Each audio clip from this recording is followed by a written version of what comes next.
Assalamualaikum warahmatullahi wabarakatuh. Alhamdulillahirabbil alamin wa bihi nasta'in ala umuri dunya waddin sayyidina wa maulana Muhammadin wa ala alihi wa sahbihi ajmain. Rabbi shrah li sadri wa yassir li amri wahlul 'uqdatam min lisani yafqahu qawli amin. Pemirsa MCT TV, para penonton, sahabat ngopi dan pendengar Radio Daif dimanapun Anda berada. Pertama-tama mari kita panjatkan syukur kita ke hadirat Allah Subhanahu wa taala yang mana pada kesempatan kali ini kita bisa berjumpa kembali di acara ngopi ngaji online perkara Islam. Kedua kalinya salawat dan salam semoga tercurahkan dari Nabi Agung kita Nabi Muhammad sallallahu alaihi wasallam. Semoga mahabbah kita kepada baginda Rasul dapat memberikan kemudahan hidup di dunia dan kelak di yaumil qiyamah kita mendapatkan syafaatnya. Amin amin ya rabbal alamin. Amin. Pemirsa MCT TV, para penonton, sahabat ngopi dan pendengar Radio Daif dimanapun Anda berada, alhamdulillah kita bisa bersua kembali di acara ngopi ngaji online perkara Islam. Dan malam ini kita sudah sampai di episode yang ke-172. Seperti biasa pada episode kali ini saya ditemani oleh teman ngopi saya ada Mas Aldi. Assalamualaikum Mas Aldi. Waalaikumsalam warahmatullahi wabarakatuh Mas. Kabarnya sehat Mas? Alhamdulillah sehat. Sehat Mas ya? Anis gimana? Alhamdulillah sehat. Alhamdulillah. Mas Aldi, kali ini kita kedatangan tamu yang luar biasa. Tidak seperti biasa malah. Yeah. Ini ada dua tokoh, dua tamu kita yang nanti akan mengisi ngopi pada episode kali ini. Siapa aja itu Mas Anis? Nah, yang pertama beliau Bapak Kiai Haji Sodikin. Assalamualaikum Pak Kiai. Waalaikumsalam warahmatullahi wabarakatuh. Kabari pripun Pak Kiai? Alhamdulillah sehat walafiat. Sehat walafiat ya. Bagas waras, orang Bagas orang waras. Alhamdulillah. Alhamdulillah begakas ya tambah hakas. Alhamdulillah. Dan yang kedua Mas Aldi, ini tidak asing bagi kita, beliau adalah Ustadz Haji Supriyadi. Assalamualaikum Ustadz. Waalaikumsalam warahmatullahi Kabar sehat? Alhamdulillah luar biasa. Luar biasa. Sehat ya? Alhamdulillah luar dalam insyaallah. Luar dalam sehat alhamdulillah. Nah Mas Aldi, karena kita kedatangan tamu yang luar biasa, tapi informasi Mas Aldi, ini beliau jauh-jauh dari Jambi. Oh, naik apa nih ke sini Ustadz? Naik bis biasa. Jambi itu masuk mana Mas ya? Sumatera Mana, ya? Sumatera. Sumatera. Sekarang sudah terpisah dari Padang. Dulu kan ikut Padang. Oh, Sekarang sudah menjadi provinsi sendiri. Dari Sumatera. Jadi jauh-jauh dari Jambi ke sini kita manfaatkan, kita gali ilmunya. Nah kemudian ini beliau seperti biasa Jauh juga ini. jauh juga dari perbatasan Demak Jepara Oh iya. ke sini untuk kita nanti juga kita akan ngulik, kita akan gali ilmunya yang luar biasa. Nah Mas Aldi, malam ini karena ada narasumber dua orang luar biasa, kira-kira apa yang mau kita bahas? Ya, sekarang itu kan mungkin kita ada permasalahan nih Mas Anis. Tentang bagaimana anak-anak muda sih mungkin. Itu sekarang kan era media sosial kan Mas Anis. Dan informasi itu mudah didapat. Ya betul. Nah, terutama agama Islam, ilmu agama Islam itu kan mudah didapat. Ya. Cuman kan kalau di algoritma di Google itu kan acak ya Pak Yai. Iya. Jadi kayak urutannya itu terkadang nggak jelas. Terkadang kita misal tinggal ngetik fikih sholat, misal hukum sholat di depan imam misal kayak gitu. Lah itu kan tinggal ngetik kan gampang kan. Oh berarti ini ya praktis intinya, gitu loh. Apa ya, hari ini tuh banyak terjadi orang belajar agama Islam itu dengan cara yang instan. Jadi ada permasalahan apa tinggal ngetik aja di Google kan gampang Mas Anis. Padahal dulu itu kita Mas Aldi itu kan belajar dari bawah ya. Ada kalau di desa itu ada TPQ, kemudian ada madrasah diniyah, terus nanti ada kalau sudah lulus itu ke pesantren kan begitu. Madin aja berjenjang ya. Ya berjenjang, ada Madin Ula, ada Ustaz Musto, sama Ulia itu kan atau Aliyah itu kan. Kemudian ke pesantren. Artinya kan ini sebuah pembelajaran yang bertahap atau berjenjang kan begitu. Kita seperti hari ini ketika kita belajar agama itu hanya klik di Google. Kemudian keluar hukumnya haram atau halal. Ya, haram, halal. Ada yang mubah gitu kan. Nah itu gimana Pak Yai? Monggo ini jadi siapa dulu ini kita? Oh dari Pak Yai. Kira-kira itu efeknya tuh apakah negatif semua atau bisa dicari positifnya dari situ Pak Yai? Kita mulai dengan salam dulu ya. Monggo. Assalamualaikum warahmatullahi wabarakatuh. Waalaikumsalam. Bismillah, alhamdulillah, syahadu an la ilaha illallah wahdahu la syarika lah wa syahadu anna Muhammadan abduhu wa rasuluhu la nabiyya ba'dah.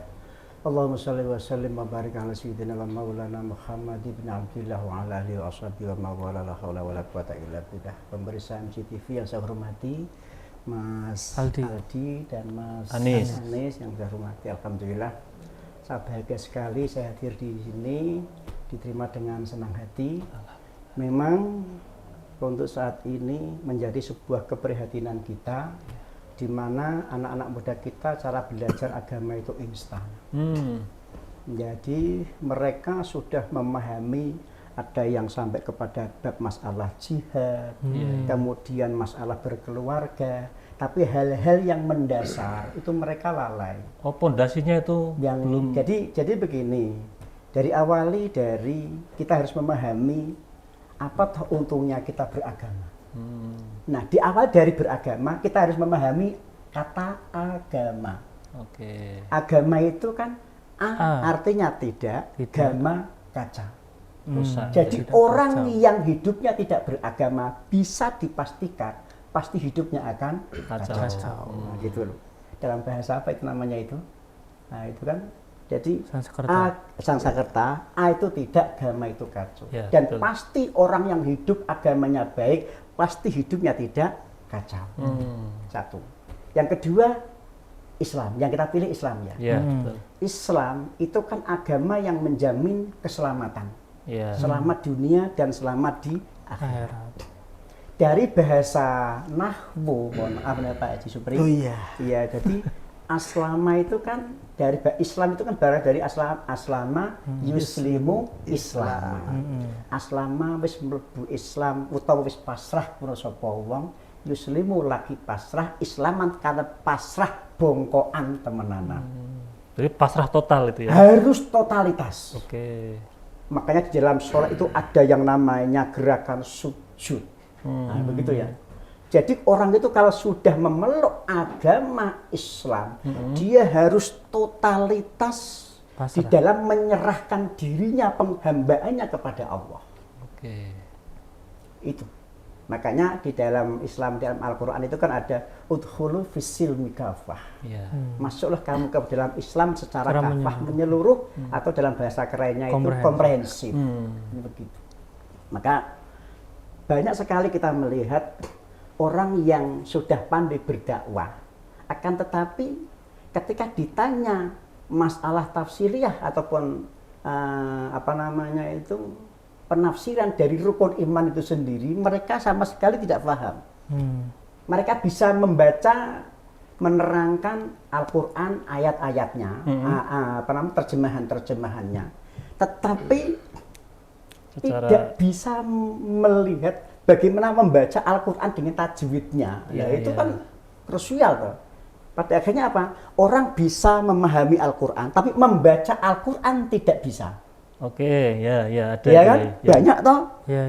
Sampai Al-Quran itu ditafsirnya sendiri bahwa yang namanya ulama, siapapun yang takut kepada ulama senajan kuwi ki wedhus ya dianggap ulama. Sorry. Nggih. Ada tuh. Karena apa? Kesadaran untuk memahami Islam dari bawah itu tidak ada. Oke, berarti itu yang dimaksud Islam kafah itu atau totalitas dalam Islam itu harus belajar dari bawah. Memang mau tidak mau kita harus belajar Islam itu dari bawah. Nggak boleh loncat-loncat, nggak boleh ya? Tidak bisa, tidak bisa. Makanya di dalam Islam, gini saya contohkan seperti hadis baginda Nabi ya. Bunyal Islamu ala khamsin.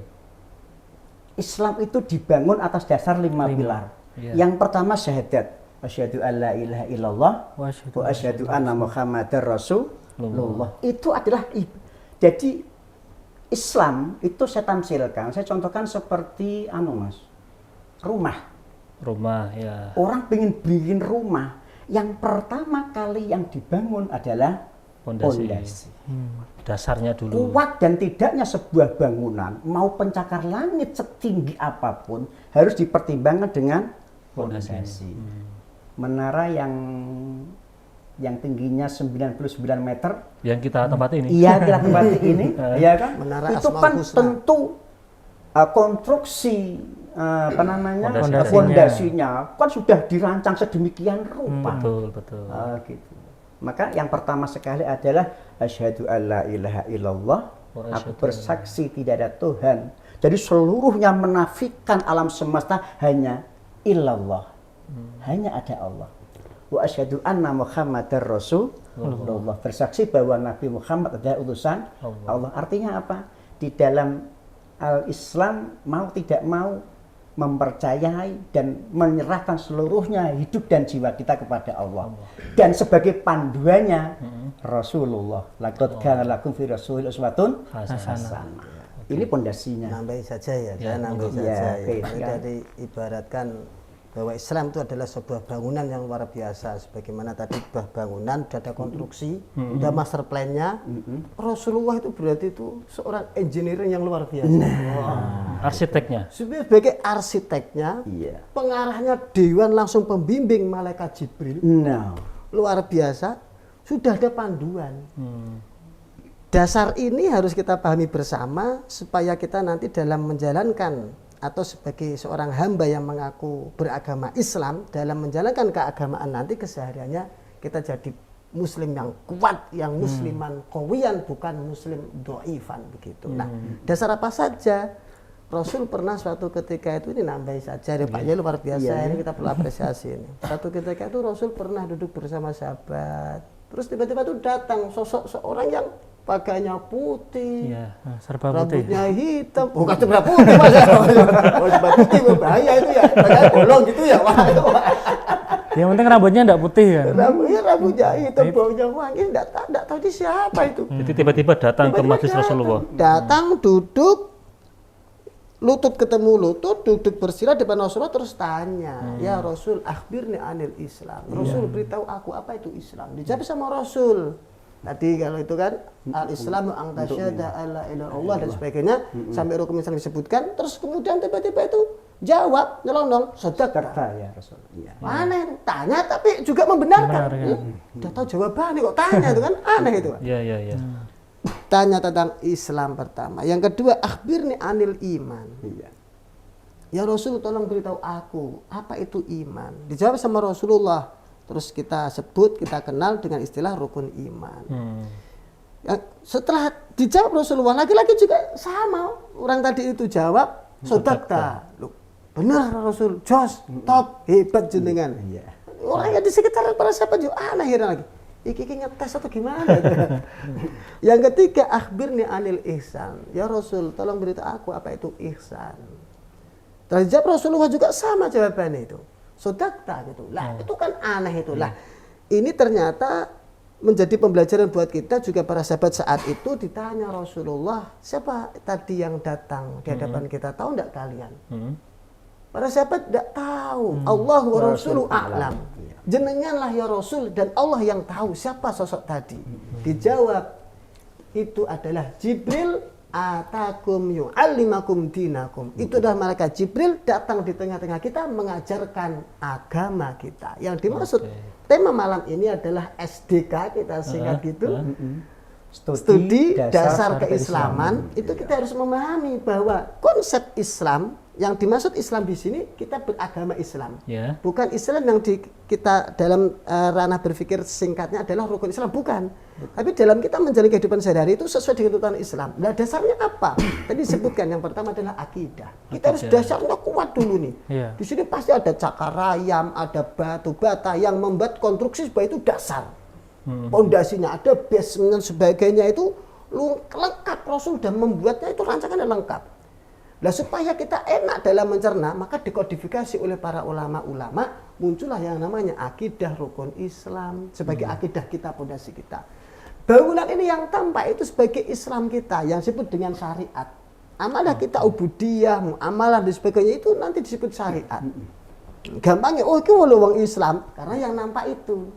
Tapi Islamnya bagaimana? Apakah roboh tidaknya, runtuh tidaknya, dasar-dasar pondasi, nah itu kita yang tidak pernah tahu, maka perlu kita kaji bersama ini, gitu kan. Dan terus setelah wujud bangunan, maka kita nanti akan bersaing nih dalam kehidupan bersosial ini.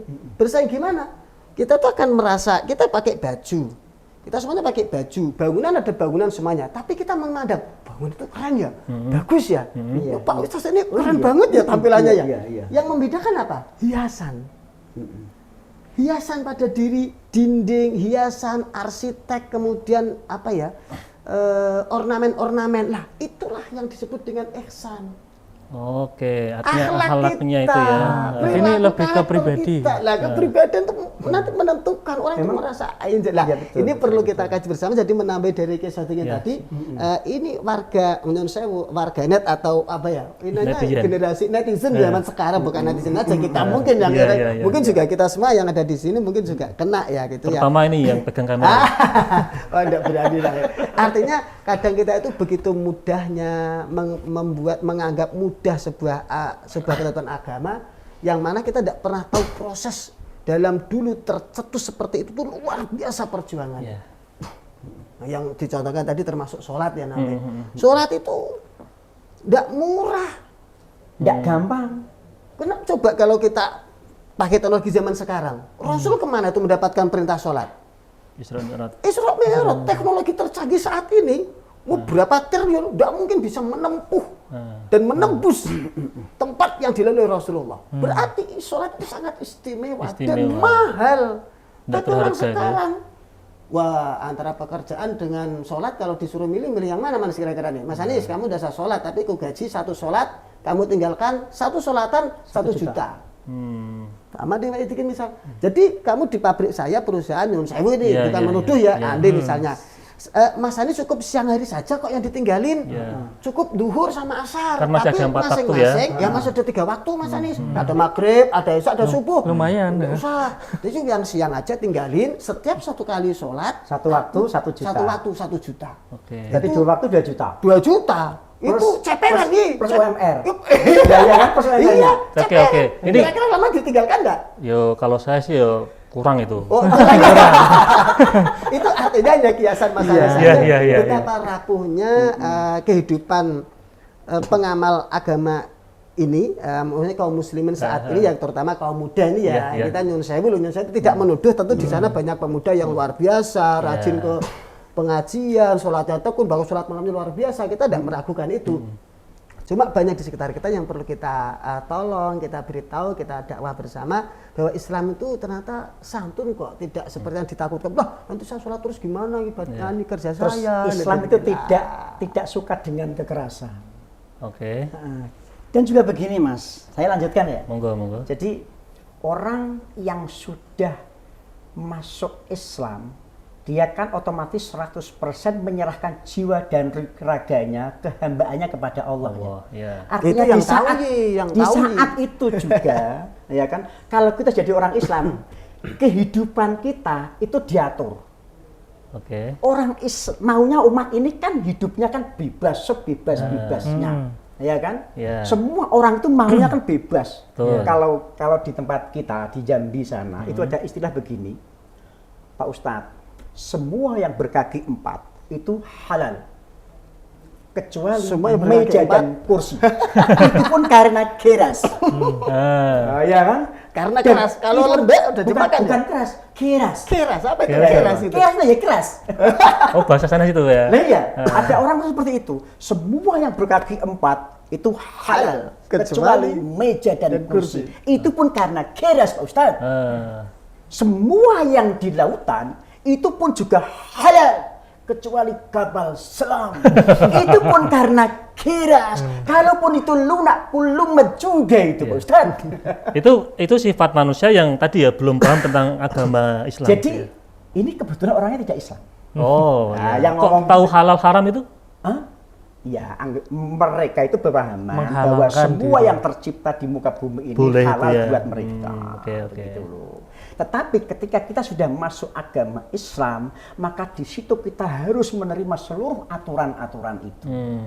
Maka di dalam Islam ada yang halal, ada yang makruh, ada yang mubah, ya kan? Maka syariat agama Islam, agama itu tidak kacau. Islam itu perserahan diri yang menjamin Perserahan diri, keselamatan. Sementara di dalam Islam ada yang namanya syariat. Syariat itu dalam bahasa kita itu aturan. Agar manusia itu hidupnya teratur mengikuti aturan. Oke. Kalau dia Tadi itu kan tidak mengikuti aturan, maka hidupnya dijamin pasti tidak teratur. Ya. Tadi kan katanya Islam tidak keras ya. Yai? Iya. Ini misal ada orang itu baru masuk Islam, Iya. dia udah terbiasa makan babi misal gitu. Iya. Nah itu kira-kira ada toleransi enggak di situ atau mungkin dia belum bisa meninggalkan itu gitu loh. Gini, kami itu di Jambi sudah mengislamkan kalau tidak salah 15 atau 14 orang. Luar biasa. Itu ya. yang dari Hindu, ada yang dari Nasrani. Ya. Ya, waktu itu dia waktu sholat kan tidak bisa apa-apa. Iya. Ya pokoknya bisanya apa Mbah? Ulah lagetin namung bismillah. Ya wes bismillah ora apa-apa dilakoni. Baca terus. Maka saya punya konsep fikih di pesantren, jika fikih di masyarakat itu beda, Bro. Sepakat ya, sepakat. Ya, fikih di pesantren ketika sudah masuk pesantren itu kan ada istilah aturan kalau menurut saya itu simple. Ndi sing ora pantes dilakoni santri, sing ora patut kanggo santri aja dilakoni. Ndi sing ora patut kanggo santri aja dilakoni. Ana santri ora salat patut apa ora? Betul. Ana santri ngalor ngidul nggo peci tapi trek-trekan patut napa mboten? Ana santri kok jang-jangan patut napa mboten? Lah mboten to nggih? Nggih. Tapi ketika kita sudah masuk di fikih di pas masyarakat, itu kita harus dengan legowo. Iso mung lakoni ping pira? Kula namung maghrib apa Pak? Ya wis maghrib dilakoni kene engko salate jejer karo aku. Iya, iya. Lah terus kula macane apa? Wis iso bismillah saged. Ya wis dadi waktu Fatihah ya maca bismillah, rukuk ya maca bismillah, olehku ngempet guyung ngantek kepengkel-pengkel ning weteng lara kabeh. Ya karena memang baru seperti itu. Berarti tidak masalah ketika artinya itu tuh harus berjenjang tadi. Iya, kita memang harus pinter-pinter. Lah Kanjeng Sunan Kalijaga koyo apa to? Nggih, nggih. Ngoten lho nggih. Jadi kita memang harus pinter-pinter Meracik itu ya. meraciknya ibarat mengambil ikan di dalam kolam tapi tidak keruh airnya. Sepertinya. Tapi kalau disalahpahami itu gimana, Ustadz? Kalau Pripun? misalnya kayak tadi, Pripun? oh ternyata ya udah sholatnya kayak gini aja udah bisa. Nggak, kita memang tidak harus berhenti sampai di situ, Mas. Nggak boleh berhenti. Makanya setelah kita syahadat, ya kan, kita kan punya tanggung jawab membina beliau-beliau itu, mu'alaf itu. Artinya itu kan Ya. dibina dari bawah. Nah sampai- iya, ya. saya pilih gimana? Saya cari cara wudhunya, ketika nanti kumpul harus mandi, kemudian cara sholatnya. Itu membaca usolli fardhul maghribi itu butuh waktu berhari-hari. Iya. Betul. Ya. Nah, ini beliau mencoba memberikan dasar-dasar Iya. karena memang baru Masuk. orang baru. Iya, Iya. baru login ya. Orang baru ya, Nah, sekarang gitu. gini Mas Aldi. Baru login. Itu kan tadi yang baru login ya. Iya. Sekarang sudah Baru login. login, betul, iya. Login dari lahir kan itu ya. Tapi Nah, jarang sholat. tapi tadi sakar PDW. Atau halal haram itu enggak digagas. Pokoknya enak, yang enak dimakan. Padahal itu haram. Itu gimana? Kadang ada yang makan babi Bismillah gitu. Oh, nggak ada. Ada. Oh, nggak ada ya?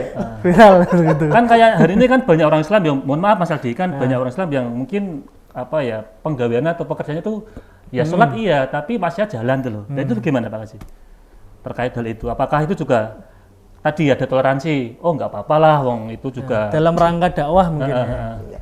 Inilah yang kita patut keluh kesahkan atau kita prihatin bersama ya terhadap kita sudah login lama, tapi itu enggak loading. Loadingnya lama juga. Mohon maaf ya, ini orang Indonesia itu aneh. Kalau disuruh makan barang haram, Ya. dia pasti tidak mau. Ini tempat kami loh ya, kayak babi, kemudian anjing itu. Mereka tidak mau di tempat kami di Jambi itu. Memang tidak mau nian. Nian itu bahasa kami lah ya. Terus ular juga tidak mau. Tapi masyarakat kita kalau makan barang korupsi kan sama-sama haram juga. Oke, masuk. Ya.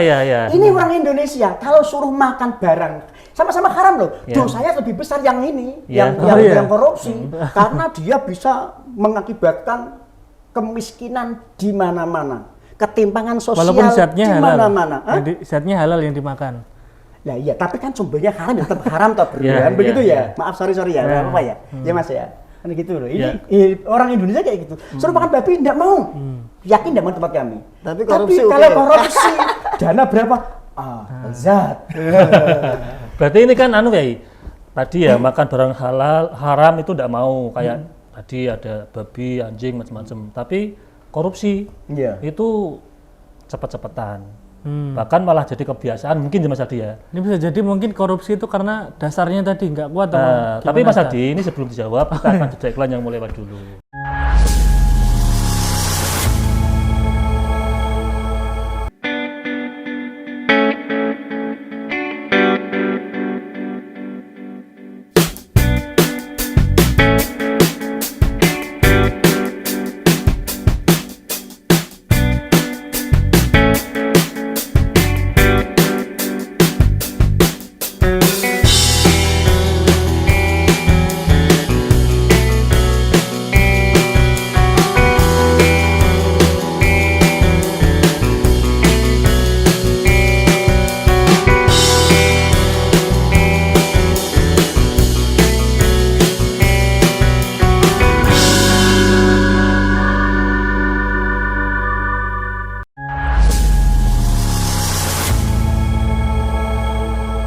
Pemirsa Majati TV, para penonton, sahabat ngopi, dan pendengar Radio Dais dimanapun Anda berada, kembali lagi bersama kami di acara ngopi ngaji online perkara Islam. Ini masih bersama Yai dan Ustadz yang luar biasa. Tadi Yai, Ustadz, sebelum iklan itu ada halal atau haram, itu nggak mau dimakan. Iya. Tapi ada haram yang cepet-cepetan, yaitu korupsi. Iya. Nah ini kan mungkin ada kaitannya dengan kalau haram dimakan itu kan tadi belum Islam, Iya. atau orang yang baru masuk Islam belum bisa meninggalkan.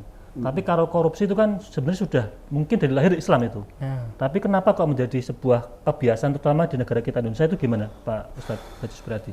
Ya, terima kasih Mas As ini atas diskusi yang selalu hangat ini ya. Malam-malam kayak gini harus dingin tapi malah semakin hangat Iya. ini ya. Semakin Malah keringetan subuh ini Ya, tambah gerah malah ini ya.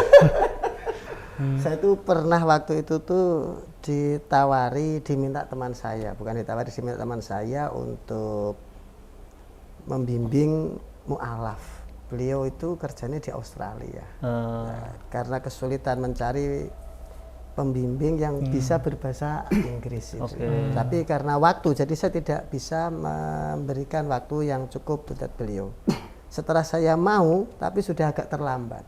Ini yang kita perlu khawatirkan, maka Islam ini rahmatan lil alamin. Meskipun tidak bisa kita buat permainan, jangan. Cuma artinya dakwah tadi, karena memang dia tuh punya kebiasaan sebelum masuk Islam itu nyun sewu ya. Iya, iya. Mungkin minuman keras sebagainya, karena kerjanya juga di laut juga. Jadi tidak bisa meninggalkan itu. Nah, suatu ketika beliau itu ketika sholat, tiba-tiba ada guru yang bisa berbahasa Inggris ngomong cara bahasa Jawa niki, wis sholat iki gawe apa wong rak kanggo sholatmu. Why? Lho napa kok ora kanggo? Lah kowe sholat tewas sholat jengkat-jengkit rak kono wis sholat iki ora genah rukun sholat rukune bacaane ya mbah. Lah kowe jeng mabuk-mabukan ra sah sholatmu. Waduh. Terus dodo saya. Iya, iya. Nah, akhirnya setelah beliau dibilangin bahwa sholatnya itu tidak ada gunanya, beliau akhirnya meninggalkan lambat laun, meninggalkan Islam, meninggalkan sholatnya, meninggalkan agamanya dan sebagainya. Jadi kembali murtad lagi atau gimana? Nah, itu yang saya tidak cari infonya. Artinya ada kemunduran lagi. Dia sudah step dah bagus itu, masuk aslama yusrimu, dia mau proses keislaman, benar-benar pasrah ke hadapan Allah, proses menuju udkhulu fi silmi kafah. Dia mau belajar tentang dasar-dasar Islam, siap berbaur dengan warga, berbaur dengan muslimin, bahkan mungkin diejek dan sebagainya. Tapi ternyata baru login iki mesti. Karena ketemu orang yang salah itu ya. Ya, mungkin gitu lah. Ini mah pentingnya dakwah yang rahmatul alamin yang secara berdap, meskipun kita tidak membenarkan minum kerasnya, kita tidak membenarkan minum makan babi, daging babi, kita tidak membenarkan itu. Ya betul.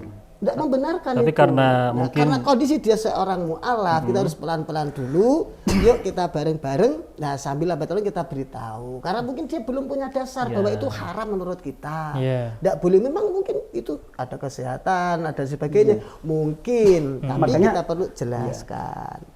Makanya begini ya, kita itu ketika sudah mensyahadat orang yang sudah masuk Islam itu tidak hanya lepas begitu saja. Jadi tetap kita bina secara kontinu, berkesinambungan terus-menerus. Yang alhamdulillah pada akhirnya karena kesabaran kita dan keuletan beliau-beliau itu, tidak hanya beliau, bahkan anak-anaknya itu dimasukkan ke pesantren semua. Ini Itu kan istimewa luar ini. biasa. Makanya kita tidak boleh lepas begitu saja. Seakan-akan bahwa ketika kita sudah mengislamkan seseorang, kita punya tanggung jawab moral untuk membimbing mereka ke arah yang lebih baik. Coba kalau kita keras tuh, kata-kata kita Kita nyinggung nggak keras-keras bisa. aja. Malah ini Neraka masih makan babi. lokot lagi malah. Lokot lagi Makanya begini Mas ya, saya itu setiap pengajian kemana-mana, saya itu ingin menunjukkan Islam yang happy. Islam yang happy. menyenangkan. Ya. Jangan menakut-nakuti, apalagi di zaman sekarang ya. Seorang keluarga itu kan di rumah kan berbagai banyak persoalan dan tanggung jawab yang sering tidak terselesaikan. Kadang persoalan dengan istri, dengan anak, dengan mertua, dengan tetangga, dengan saudara. Ya kan, kerjaan, begitu mangkat ning pengajian, sing diomongke neraka. Wah, masya Allah. bikin jamaah jadi panik ya. Makanya saya bikin, pokoknya karena apa? Kalau dalam bahasa kami di dunia ini kan ada dua raudhah ya. Iya. Raudhah yang pertama yang ma baina baiti wa mimbai raudhah min riyadil jinnah yang di Madinah itu. Yang kedua, setiap yang namanya majelis taklim itu adalah raudhah. Taman. Raudhah itu taman. Bahasa kita, saya pakai logika. Taman itu kan di luar, Mas. Di luar rumah. Betul. Kalau kita sudah di luar di taman itu sudah deket-deket gitu, yang punya rumah kan pasti denger. Kok pada gaduh di luar itu ada apa toh? Begitu, oh ternyata ada yang sholawatan, ada yang merengek, ada yang nangis anak-anaknya kan begitu. Masuk sini. Karena sudah sebentar lagi hujan. Artinya orang yang sudah di pengajian di sholawatan itu sudah sangat dekat dengan surga. Nah, tinggal masuk saja. Tinggal mau nggak masuk itu ya. Loh, makanya kita mengusahakan kita menggiring umat dengan bahasa-bahasa yang enak gitu loh. Dan sudah kita sediakan tiketnya ya. Loh Tiket itu iya. sudah. Jadi masuk harus pakai tiket, tidak boleh semuanya sama sudah boleh. Nah, ini saya nyambung. Oke. Jadi gini. Tiket Apa namanya? Kuncinya surga itu kan sudah diberikan sama kita toh.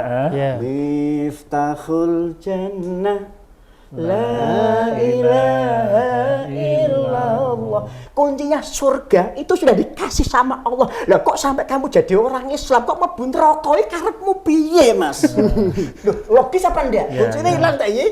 Kuncinya hilang. Nah, disitulah makna syahadah yang penting. Artinya gini kan, syahadat itu kan begitu pentingnya.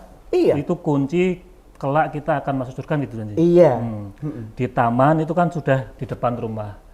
Yang punya rumah sudah buka pintu, itu mau hujan ayo masuk kan itu. Kunci juga disediakan, Ya. kamarnya pilih yang mana. Nah gini ya, sekarang kalau ada nih orang di taman, Iya. setelah saya sama Saldi, tapi malah enak-enak ngopi, ya kan, sambil kalau masih baca buku, saya tuh sambil itu kan, Merokok. Nah, kemudian ada yang punya rumah, Iya.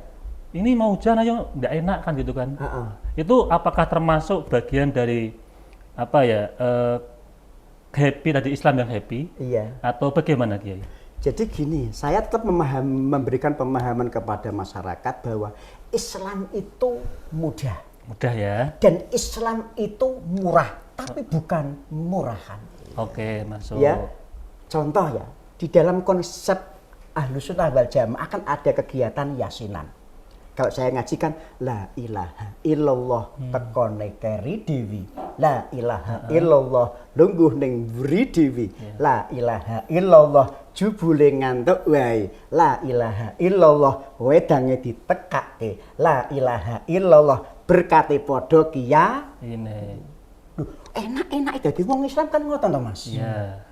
Bahwa sampean muni ora sah reka-reka, amarga apa? Lah salahe bahwa wayang ngaji sampean nguntak ngantuk. Tapi kan tetep entuk jatah padha to. Itulah hebatnya Islam Ahlus Sunnah wal. Berarti tetap bisa happy gitu ya. Happy. Oke, Wis to anggere muni kumpul karo kiai, enak donya, enak akhirat. Amin amin. Nah sekarang Kiai, itu kan tadi yang apa Islam yang tadi mungkin belajar dari nol. Kalau sudah masuk Islam dari lahir tadi ya, Ustaz. Kemudian penyakit yang ada di negara kita, bahkan mohon maaf, korupsi itu kan dari atas sampai bawah sudah merajalela itu. Iya. Itu apakah juga, mohon maaf, orang-orang seperti itu apakah sudah bisa memaknai Islam dengan baik atau gimana? Gini, saya lanjutkan dulu saya kembali ke laptop tadi ya, Ya, Bunyal Islam ala khamsin ya. Jadi syahadat itu ibarat sebuah pondasi yang sangat mendasar. Kemudian sholat, yang kedua kan sholat ya. Sholat itu ibaratnya tiang. Tiang. As-sholatu Tudin. Sholat adalah tiang agama. Bukannya sholatnya untuk Pak Mudin itu tidak. Iya. Tapi ya, Sholat adalah tiang agama. Nah, ada pondasi, ada tiang soko guru, kemudian tiang pojok-pojok. Tapi ini belum bisa dikatakan rumah.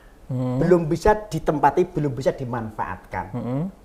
Hanya syahadat dan sholat tidaklah cukup. Harus ada tembok yang mengelilingi bangunan itu. Dinding gitu ya. Dinding itu. Oke. Nah, dinding itu adalah puasa. Maka puasa menjadi benteng pertahanan nafsu. Tetapi jangan lupa, rumah itu tidak, kalau hanya dikasih dinding tanpa ada ventilasi udara, tidak ada jendela, itu bukan rumah namanya. Itu namanya apa? Penjara. Gudang, bro. Banter salah sampai piye toh. Gudang. Nah ini juga, ini termasuk gudang nih ya? Ya, jadi yang namanya rumah Ya. kan itu kan harus ada pondasi, Oke. kemudian ada tiang, tiangnya adalah sholat, kemudian dindingnya itu adalah puasa, harus ada ventilasi udara, jendela.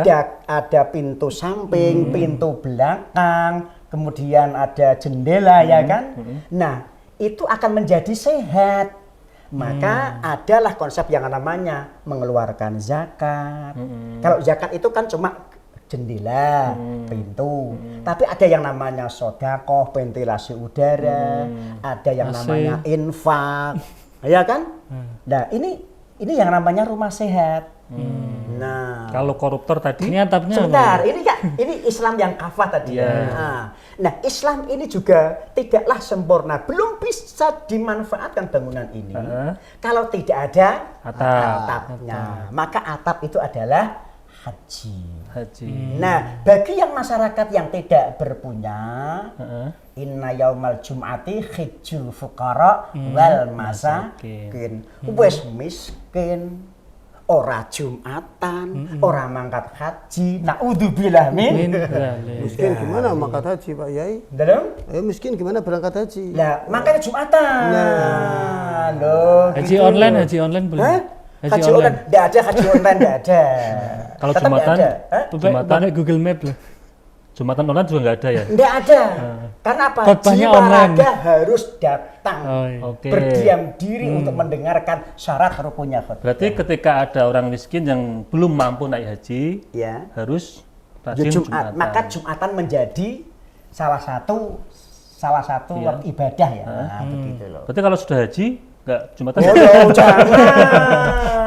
Jumatan tetap menjadi sebuah kewajiban. Oke, Jadi oke. sekali lagi bahwa ada tiang ini juga tidak cukup hanya tiang 4 atau 5 ya. Maka ada sholat rawatib, qobliyah, ba'diyah, Sholat sunnah tuh ada ya. sholat sholat tahajud, ada sholat tasbih, sholat tahiyatul masjid dan lain sebagainya agar penyangga rumah kita nanti akan semakin Kuat. kokoh. Tidak cukup hanya duhur, asar, maghrib, isya, subuh. Itu tok nggak cukup. Nah, gitu loh. Maka dibutuhkan, kalau orang Jawa bilang kan ada yang namanya goco, Ustaz ya, Waji ya. Nah, Goco itu apa? Goco itu tiang yang agak pendek. Kalau rumah yang namanya rumah gojuglu, itu kan sama gurunya kan 4 Mas. Yeah. Nah, yang di pinggir-pinggir itu namanya goco. Itu saya tamsilkan seperti sholat pendukung itu. Sunat, ya, sholat sunat. Ya, itu sholat sunnah tadi. Artinya walaupun itu sifatnya sunnah, tapi jangan diremehkan. Oke. Gitu. Kemudian kayak seperti macam dinding gitu kan ya, jangan hanya puasa Ramadan. Ada juga lah puasa Senin Kemis. Kalau saya kan setiap hari poso. Poso itu apa-apa kerso.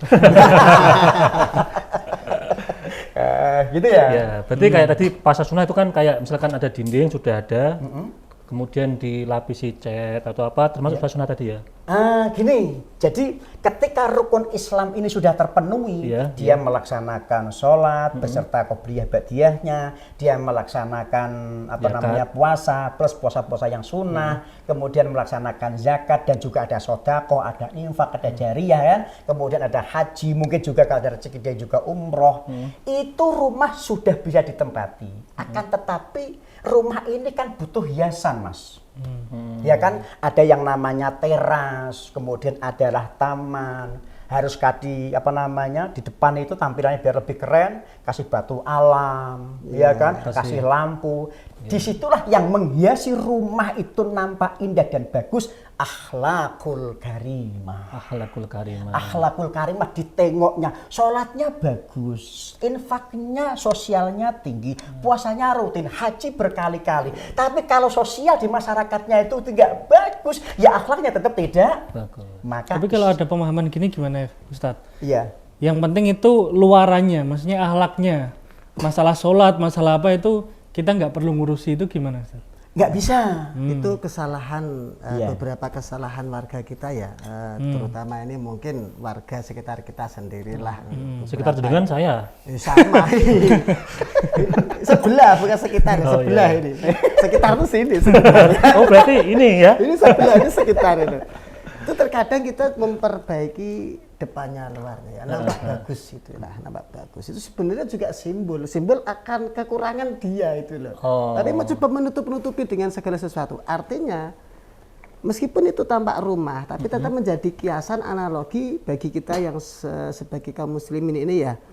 Yang penting mungkin nampaknya santun sebagainya tapi dia cuek, Allah itu kan urusan Allah, antara aku dengan Allah saja sholat itu, dan Allah pun juga Maha Pengampun kok. Masa Allah tidak mengampuni saya, ini kan saya juga ini dalam rangka kerja sebagainya mungkin gitu kan. Tidak boleh. Nah itu berarti pondasi dasar yang menurut saya itu tidak tepat. Terabaikan, pondasinya terabaikan.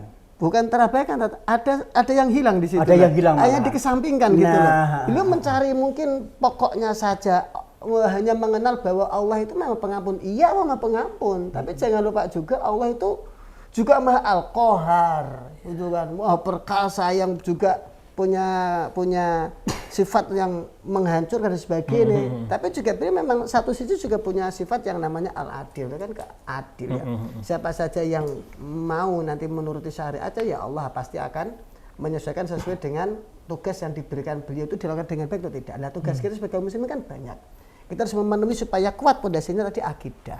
Tapi kalau jangan gini ya, ada gini, jadi wah itu ada orang aja sholat terus 5 waktu tapi korupsi, terus kayak misalnya statusnya ngaji terus tapi nipu, lah itu kira-kira gimana ya? Ya maka yang perlu di garis bawah tadi pondasinya dikuatkan dulu, dikuatkan bahwa tadi ya. Akidahnya, keimanan dia, keyakinan beliau kepada Allah, pemahaman beliau kepada Allah tidak hanya sebatas mengenal bahwa Allah Tuhan. Iya Allah Tuhan. Kalau kita hanya ditanya siapa Tuhanmu, Allah, selesai. Masalah misalnya selesai di situ, maka tidak ada bedanya dengan kaum kufar Makkah. Saat itu kufar Makkah itu ditanya, itu pencipta, siapa itu penciptanya di bumi? Mereka juga menjawab tahu Allah, mereka jawabnya Allah. Iya betul. Tapi disebut kaum jahil. Jahiliyah kan? Kenapa zaman disebut jahiliyah? Apa mereka tidak mengenal Allah? Mengenal, siapa menciptakan bumi? Jawabannya, itu direkam dalam Al-Quran kok. Jawabannya Allah. Ya, tapi kalau kita hanya sebatas itu aja, ada Allah Maha Pengampun yang menciptakan ini langit bumi Allah. Aku juga di sini dalam rangka membuat kebaikan di muka bumi. Masa Allah tidak mengampuni saya? Itu salah juga pondasi ini. Artinya apa? Akidahnya harus diperkuat bahwa Allah tidak hanya benar Allah punya sifat Ghafur, punya sifat Rahman, Rahim, tapi Allah di situ juga mengutus orang Rasul. Dan Rasul kita tidak pernah meninggalkan sholat sekalipun. Kalau sebagai kata wujud syariat gitu lah. Kalau kata teman saya tuh, wah Allah Maha ngerteni ya. Iya ngerteni ya, ngerti yang bagaimana bro? Kan begitu. Ngerti yang gimana? Oleh itu Pak Wali Kota, Pak Presiden tuh ya Maha ngerteni, tahu juga tentang Indonesia. Ya ngerti yang bagaimana dulu. Pasti akan melihat mau memberikan ini dan itu sesuai tupoksi, sesuai kebutuhan dan sesuai kapasitasnya. Begitulah. Ketika ada orang kayak tadi, maka perlu kita benahi, kita beritahu, ada yang kita kurang tuh ya, atau mungkin dia juga harusnya itu kan media sosial sekarang harus kita luar biasa kayak gini ya. Dia cari-cari info lah. Tapi hati-hati dalam mencari info karena nanti dia juga bisa terjebak. Terjebak apa? Terjebak memilih guru karena gurunya adalah Syekh Google radhiyallahu anhu. Sedangkan Syekh Google tidak bisa menjelaskan, dia hanya sebatas meng-share, menampilkan apa yang menurut Google itu dibutuhkan orang itu. Tapi dia bisa menjelaskan ini loh. Sebenarnya yang dikehendaki Al-Quran begini, yang dikehendaki Rasul itu begini, tidak tahu. Maka pentingnya kita berguru langsung muwajahah kepada guru, yang guru itu langsung muwajahah kepada gurunya bersanad sambung sampai Rasulullah Muhammad SAW.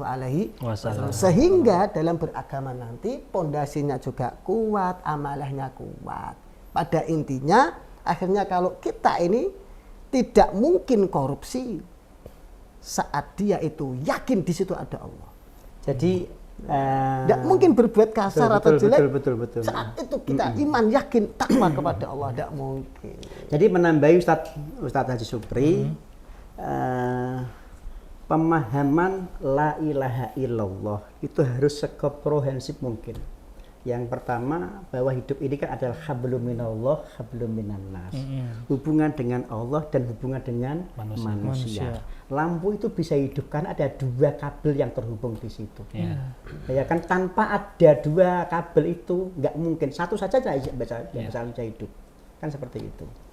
Nah, yang menjadi persoalan terkadang orang itu menafikan Allah, mengutamakan sesama manusia. Contoh seperti hubungan sosialnya bagus, dengan Allahnya tidak terbangun. Ya Allah pasti murka. Akan tapi kalau bagi kami ya kami tetap husnudzon, mudah-mudahan atas sosial beliau Allah berikan hidayah. Nah, kalau kami menyikapi seperti itu, Mas. Kemudian kalau ada orang itu sholatnya rajin, sosialnya rendah, ya kami tetap berharap mudah-mudahan berkah dari sholatnya Allah bukakan pintu hatinya kepada sesama. Kalau kami menyikapinya seperti itu. Jadi positioningnya kayak gitu berarti ya? Pokoknya kami selalu dengan orang itu husnudzon. Nah gitu aja. Artinya kan yang ideal kan harus seimbang ya atau gimana? Ya sebenarnya ya tidak bukan sebenarnya harus ada keseimbangan Antara hubungan hablum dengan Allah dengan dan hablum manusia. minannas. Tapi husnuzon itu bukan berarti terus menormalisasi seperti itu kan ya? Atau melegalisasi gitu ya? Ya kayak Bukan, mewajarkan lah. Tidak boleh. Kita tetap menolak. Kalau perlu ya kita nasihati atau kita bincang-bincang atau ngopi seperti ini. Ya, ya. Dan menasehati kan juga perlu cara yang benar juga. Ya, kan? maka bil mau'idatil hasanah. Ya kan?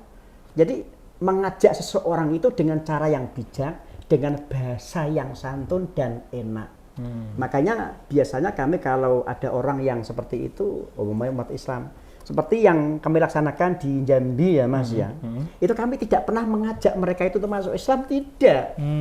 Tapi kita tunjukkan akhlakul karimah sosial kita, solidaritas kita, pertemanan kita yang penuh dengan hati. Mereka pun juga menerimanya kan dengan hati ya Mas ya. Ya, betul. Begitu. Ketika kita menunjukkan sebuah akhlak yang baik, sosial yang baik, mereka dengan sendirinya, Pak, saya boleh masuk Islam, Pak? Ya boleh, ngapain tidak? Betul, kita nggak menyuruh atau nggak minta Loh, ya. la ikraha fiddin, Mas. Ya. Kan? Kita hanya menunjukkan kepada mereka akhlak yang baik, Islam yang rahmatan lil alamin, bukan rahmatan lil muslimin. Ya. Saya menunjukkan seperti itu. Bahkan kami biasa, Mas. Di sana itu ya ngobrol dengan orang-orang pendeta Nasrani biasa, kami seperti itu. Kami hampir tidak ada batas lah, karena temajmukan memang di sana ada. Dan ini Ukhuwah basariyah. Ukhuwah basariyahnya memang terbangun dengan baik. Apalagi di sana itu kan ada bahasa senasib seperjuangan. Nasibnya sama-sama orang terang. Seperjuangan sama-sama mencari kesejahteraan. Setanah air Indonesia. Cuma gitu. beda agama, beda beda suku, keyakinan. beda keyakinan dan sebagainya lah. Tadi itu kalau memang kita dakwah itu gimana namanya dakwah itu artinya apa Mas dakwah? Mengajak. Ngajak. Iya. Tapi ada enggak orang dakwah tapi kesannya merintah? Ada. Kalau tidak dilakukan, tidak dituruti, langsung jas ini dan itu kafir nyuwun sewu. Ada ya. Jadi seolah-olah itu kan perintah. Seolah-olah kan paksaan akhirnya dalam beragama itu. Jadi yang tidak boleh itu kita memerintah. Kita diperintahkan untuk mengajak, bukan memerintah. Merintah orang sholat, merintah orang diperintahkan kita untuk mengajak. Yuk kita mengajak, bukan merintahan. Wih, lo ngapain sih? Kan ya diperintahkan untuk mengajak, bukan mengajak dengan memerintah. Ini kalimatnya kan begitu. Bayangin Mas artinya ya. dakwah. Dan Rasul ketika dakwah itu kan sudah dipesan sama Allah dan kita juga harus begitu kan. Walau kunta faddun ghalidhul qalbi lam faddu min hawlik. Nah, kalau sekiranya engkau wahai Muhammad itu dakwah dengan cara yang keras, yang kasar, lah ini perlunya kebijakan local wisdom gitu ya. Berarti merintah orang sholat itu enggak boleh ya? Ya, merintah. Kita kan mengajak. Kan gini ya, ada sholat. Kita mengajak, kita beritahu, kita nasihati. Kita kalau kan, ini ada amar ma'ruf itu gimana? Amar ma'ruf? Amar ma'ruf iya mengajak kepada kebaikan, memerintah kebaikan, memerintah kepada yang ma'ruf itu suatu perintah ya. Bukan berarti terus merintah yang dengan kata-kata yang kasar, yang gini gitu. Kita kan di pesantren tuh sering ya Pak, dibangunin kalau subuh itu, sampai kadang dicipratin. Apa itu perintah sholat? Masa perintah sholat sampai pakai air nyipratin? Apa itu perintah sholat? Enggak, itu sebuah trik strategi pembelajaran. Nah, kan bukan perintah sholat. Kan mungkin gini ya, mungkin memerintahkan untuk bangun, kemudian diajak sholat. Lah, apa itu perintah sholat? Jadi, kalau dalam bahasa kita begini Ustaz. Kalau bahasa kita itu kan, kalau mau nyuruh kambing untuk mandi, jangan didorong. Siapkan tali, ya. Kita maju dulu. Kita sudah setengah terlusa satu lutut gitu kan. Kambingnya kita simpati dikit-dikit. Gitu loh. Kalau konsep kami seperti itu Pak Ustadz. Ya kan? Pas mandiin kambing. Nah, terus kambingnya itu ditarik, dia pasti berontak. Karena seumur-umur belum pernah mandi. Nah, gitu loh. Nah, kita harus dikit. Loh, kalau kami konsepnya seperti itu kan. Ya kan? Kemudian kadang-kadang kita sudah basah kuyup, kambing itu masih belum basah, belum bisa turun gitu loh. Nah, lama-kelamaan kita sirami sedikit demi sedikit, ujung-ujungnya kan tubuh si kambing itu kan ya basah juga tau. Nah, itu kan basah, ternyata dia sudah segar, tanpa disadari, nanti dia akan turun. Setelah turun, merasakan kesegarannya air tadi. Nah, kalau kita terbiasa, kita ajak terbiasa mandi di sungai gitu kan. Nah, lama-lama tanpa disuruhnya ketika ada air dia mandi sendiri. Mandiri lah tuh ya. Mandiri. Ini berarti konsepnya mandi bareng kambing ya? Ya, maksudnya konsep kami di dalam berdakwah di Jambi seperti itu, merangkul bukan memukul. Jadi untuk awal-awal emang rada sulit ya. Mau tidak mau, makanya ada bahasa sekarang kan banyak muncul ya. Ustadz jarkoni, iso ngajar ora iso lakoni. Ya itu benar ya, ada jarkoni tadi kan misalnya gini, kita mau ngajak atau dakwah atau pengen berbuat baik kepada orang lain, tapi kan kadang gini, ngakui rungsung lakoni yo. Itu bagaimana? Kan pengen ngajak kebaikan tapi jadi nggak jadi itu maksudnya. Gini. Kalau konsep kami seperti ini, dalam berdakwah. Ini kambing atau apa ini? Enggak, maksud gini. Saya masih ingat dipesani sama guru kami Pak Hamid Haji Anwar. Nah, itu Pak Ustadz ya? Nah, itu. Saya pesannya begini, kalau kalian besok nanti itu berdakwah atau ngajarin ngaji, sesuatu hal yang belum pernah kamu lakukan, tidak usah kamu sampaikan dulu. Kalau kami seperti itu. Makanya kalau kami monggo besok bulan puasa kita semuanya puasa karena memang terbiasa kali puasa. Monggo kita zakat karena memang saya sudah persiapan untuk zakat. Atau dalam bahasakannya kadang-kadang kan ada ya orang kalau ada acara sumbangan kuar-kuar. Begitu ada kotak lewat endo-endo turu. Nah, parah ini. Makanya saya konsepnya itu ya jangan sampai jarkoni. Ketika saya sudah mampu melaksanakan itu, maka saya sampaikan. Seperti itu. Berarti dilakukan dulu. Oh ya jelas dong. Kan sekarang ada juga. Kanjeng Nabi gimana? Itu ngelakoni, Tat. Yang tidur ada kotak itu ngelakoni. Kan sedekah tidak harus pakai uang. Senyum kan sedekah. Jadi kotaknya lewat saya senyum. Disenyum. Parah ini parah. Mas Adi, ini kayaknya beliau berdua sudah kompak untuk tadi misalkan Islam tadi ya happy, tadi kan happy ya ini ya? Iya happy. Nah, kita happy aja. Iya, soal tadi infak, soal kambing macam-macam sudah dibahas ya. Sekarang gini Pak Yai, biar Islam kita tuh benar-benar solid, kuat kan itu kan, solid dan tidak terombang-ambing oleh keadaan zaman. Apalagi sekarang kan godaan tuh makin macam-macam di HP.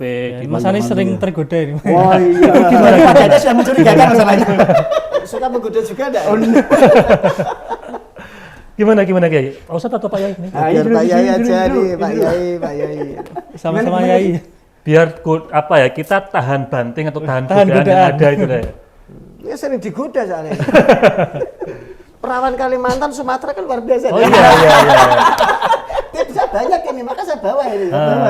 Jadi konsep kami menghadapi era seperti itu, kita memang mau tidak mau harus membaur ya. Membaur, Membaur dengan mereka. Di bahasa kami seperti ini. Saya masih diingatkan sama rekan kami satu ngaji itu namanya Pak Abdul Halim dari Jeketro itu.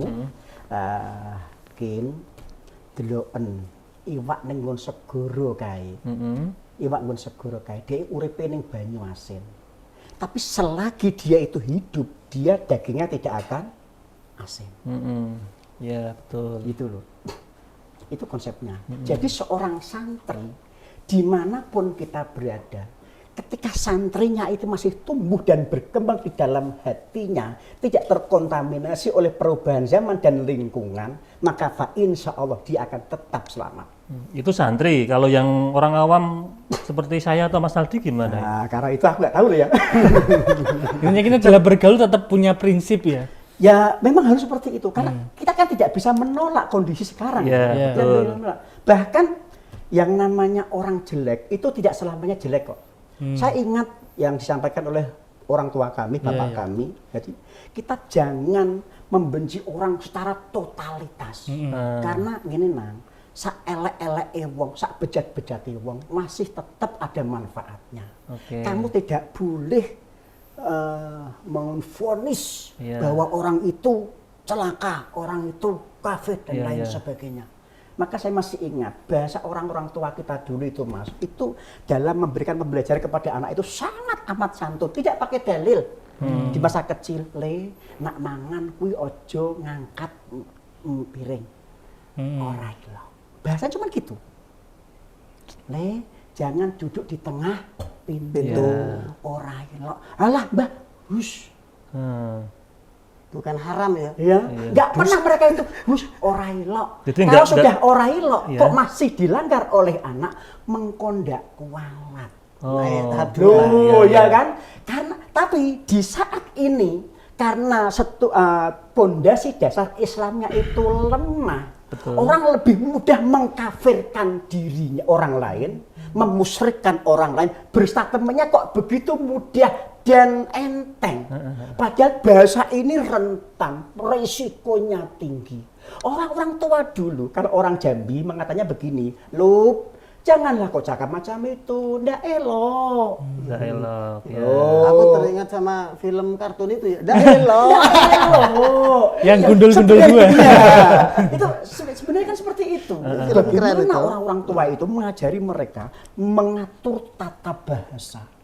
Berarti kan nggak keluar dalil sama sekali gitu ya? Tidak keluar. Sementara orang sekarang baru melihat karena dia tidak punya jenggot, kafir. Ya Allah. Jadi yang Nyun Sewu yang dipraktekkan beliau di sana itu adalah sebagaimana pengamalan beliau dan pengalaman beliau di pesantren, bagaimana mengaplikasikan dalam kehidupan dari kitab Ta'lim Muta'alim. Afdolul ilmi ilmul hal. Ilmu yang paling utama, yang paling keren itu adalah ilmu hal, ilmu langsung haliyah, keteladanan. Itu paling susah. Kenapa? Karena keteladanan ini menuntut orangnya harus di sini ada ilmu dulu ini. Setelah login ini harus update terus, update sehingga dibutuhkan masyarakat sebagai kolaan. Cara wong Jawa iki nyebute kiai ku kitab urip ya kiai. Jadi beliau itu pakai aplikasi amaliyah ilmu hal dengan konteks local wisdom arah sana, berpikir mencerna ini ilmu pesantren dibawa ilmu Quran, ilmu hadis, ilmu fikih dan sebagainya diterapkan di masyarakat, diterapkan tanpa harus gembar-gembor qala ta'ala wa qala nabi qala gitu lah. Nah, gitu ini karena itu dasar keren, dasar susah itu kan. Maka Rasul sampai berpesan, as-sariqu la yasriqu hina yasriqu huwa mu'min. Enggak mungkin tuh dia pencuri, enggak mungkin ada koruptor korupsi. Tidak mungkin ada seorang pencuri mencuri saat dia mencuri dalam keadaan iman. Kenapa? Artinya berarti dia punya dasar yang kuat tentang keimanan. Tidak mungkin orang umat Islam ini Rasulullah yang mulia. Tidak mungkin di antara kita ini melakukan kegiatan yang buruk. Az-zani juga sama. La yazri hina yazri.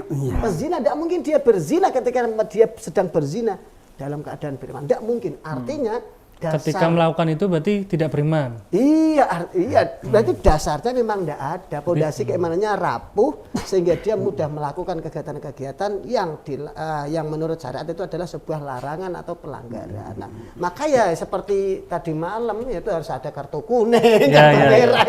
Mungkin offset, kita mungkin banyak yang offset sehingga banyak pelanggaran. Nah, Rasul sebagai nanti ulama-ulama kita, Rasul itu sebagai yang tadi ya pembawa syariat. Ulama-ulama kita itu sebagai mungkin wasitnya, itu yang punya kartu kuning dan sebagainya. Maka kita perlu belajar, yuk kita mendekat pada kiai supaya nanti dasar keimanan kita menjadi, dasar keislaman kita menjadi kuat dalam amaliyah, ubudiyah, muamal dan sebagainya. Kita juga menjadi mukmin yang kuat, yang baik, yang disegani, mukmin yang kafah. Amin, amin. Ini menarik Mas Aldi. Tapi karena sudah dikode sama kameramen, mungkin ada intisari. Biar langsung Pak Yai aja closing statement ya. Monggo Pak Yai, monggo Pak Yai. Closing statement ya. Kesimpulan. Pesan kepada para pemirsa. Jadi kesimpulan pada malam hari ini, mari kita belajar Islam sesuai dengan guru yang bersanad. Oke. Agar ibadah yang kita laksanakan bisa dipertanggungjawabkan. Jangan malu untuk menjadi Islam yang sesungguhnya. Karena Islam menjamin sebuah keselamatan dan kebahagiaan yang hakiki, fid dunya hasanah wa fil akhirati hasanah wa qina adzabannar. Amin Allahumma. Amin. Terima kasih Pak Yai. Pak Ustadz, tambahan cukup atau sampun? Islam itu keren. Mas Aldi, be Cukup Mas proud, Ani, cukup Mas Ani. be proud to be a Muslim. Berbanggalah jadi umat Islam karena di sekitar kita banyak ulama, banyak kiai yang siap memberikan dasar-dasar keilmuannya kepada kita, di-share gratis. Yang penting seperti pesan Pak tadi, yang bersanad. Tentu kebanggaan kita juga harus terimplikasi dengan perilaku kita juga kan. Iya, nanti dampaknya ke sana. Oke, Mas Aldi sudah, Pak Ustadz sudah sampun nggih? Sudah? Tinggal Mas Anis. Saya closing saja. Pemirsa MCT TV, para penonton, sahabat ngopi dan pendengar Dais dimanapun Anda berada. Demikian ngopi pada episode kali ini. Saya selaku host, apabila banyak salah, banyak gelap, mohon maaf yang sebesar-besarnya. Haru kalam, Assalamualaikum warahmatullahi wabarakatuh. Waalaikumsalam warahmatullahi wabarakatuh.